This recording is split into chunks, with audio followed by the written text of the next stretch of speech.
everybody. Welcome to Monday Morning Must Knows. My name is Merlin Rothfeld, and I have a lot of stuff to talk about for this week. Now, real quickly, let's recap what happened last week. We had a lot of CPI data, which showed higher inflation rates around the world. Well, that probably means raising rates even faster for those central banks. We also had significant earnings announcements. You had Tesla and you had Netflix, which created a lot of waves for those respective stocks. But honestly, almost everybody is beating earnings right now, and the market is just kind of shrugging it off. So let's start there with our earnings calendar for this upcoming trading week. There is over 1,000 different companies reporting this week. And this is just a small sampling that I'm going to read to you right now. Start things off on Monday. You've got Discover Financial Services, HSBC, Logitech, and Cadence Design Systems.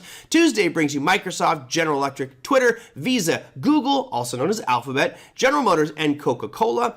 Wednesday, Boeing, Ford, Kraft Heinz, and Align Technologies. And on Thursday, this is just the mother lode of monster drivers. If you think about what's been driving these markets for the past couple of years, it's been Apple, and it's the heaviest weighted component in the S&P and the NASDAQ 100. And lo and behold, they report earnings on Thursday. Apple, Amazon, Intel, MasterCard, Caterpillar, McDonald's, and Starbucks.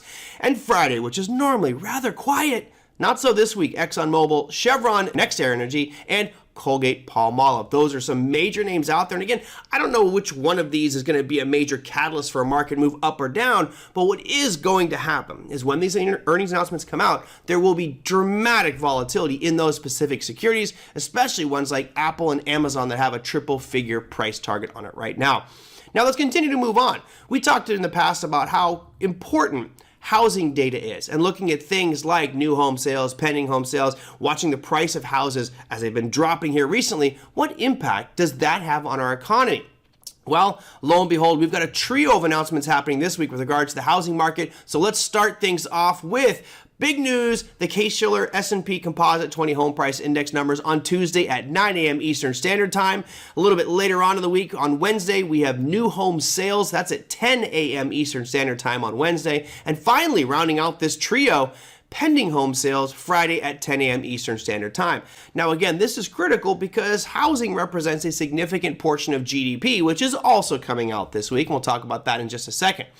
If we get declines in a lot of these major metrics for housing, that could impact significantly our GDP numbers. We're already hearing a lot of reports about how housing prices are declining significantly, one of the fastest declines we've seen in recent decades. We're also seeing how buyers are backing away from bids and offers, and we're seeing 30-year fixed-rate mortgages soared over 7% now. Certainly, that's going to have an impact on our housing market. So there are three announcements to pay attention to for this week. Let's keep rolling because I don't know if I have a chance to finish all this stuff here today.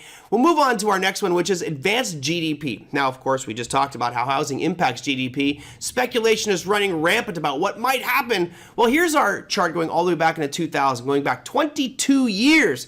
You can see that the past couple of months are under zero. The previous expectation was at negative 0.9. We've had two consecutive quarters of negative GDP, and of course that is one of the cornerstones in defining a recession. Now, expectations are we're going to come out actually with a positive GDP number. That's what the expectation is. And you see a little red arrow on the right-hand side of your screen. Right now expected to be about 2.3%, which would be an abrupt about face to this economic malaise that we feel like we're in, right? Things getting a little bit worse, GDP declining, and people feeling not so good about our economy. If we get a nice pop up to something like 2.3% on GDP, that could usher in a lot of confidence in the marketplace. Not that it's going to necessarily turn around and reverse this trend that we've seen since November of last year in our markets, but certainly maybe a little bit of optimism going forward. And finally, yes, we have more to talk about. We're going to talk about central banks. Of course, we know that the U.S. markets have been raising rates aggressively.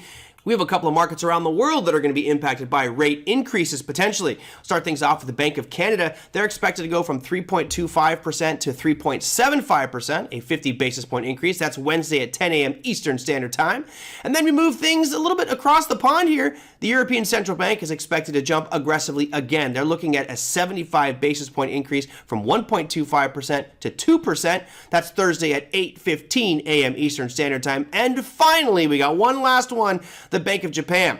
Now, this one is extremely interesting because you see no rate change expectations. They're currently at negative 0.1%, and that's a tentative meeting for Thursday.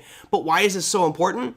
Because the yen is at a 32-year low against the U.S. dollar. It recently hit 150 against the U.S. dollar, which is a Macaulay Culkin kind of Scream moment. And speculation is circulating wildly that the Bank of Japan is going to intervene because having such a weak currency is just not good for their economy.